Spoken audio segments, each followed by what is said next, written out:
Israel violated international law and committed acts of wanton destruction in Gaza earlier this year, according to the most comprehensive report yet on the conflict. The survey by Amnesty International also accuses Hamas of war crimes, but directs most of its criticism at the Israeli army. Both sides have condemned the Gaza report as unbalanced. The BBC's Paul Wood has this. The Amnesty report accuses Israeli forces in Gaza of wanton and deliberate destruction, unjustified on grounds of military necessity.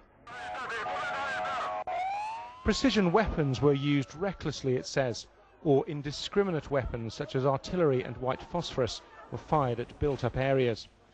The report speaks of a consistent failure to distinguish between military targets and civilians.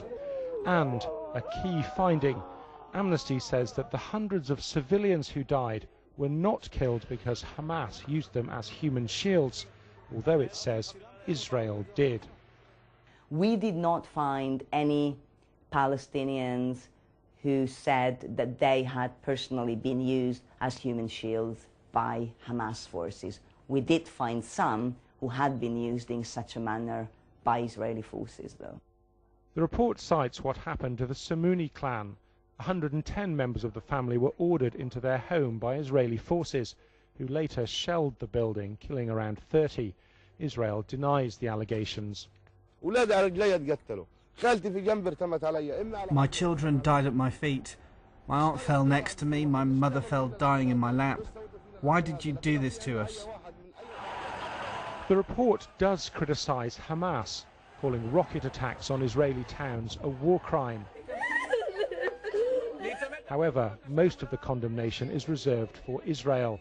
The Israeli government says the report is flawed, relying too heavily on Palestinian sources. There are severe problems.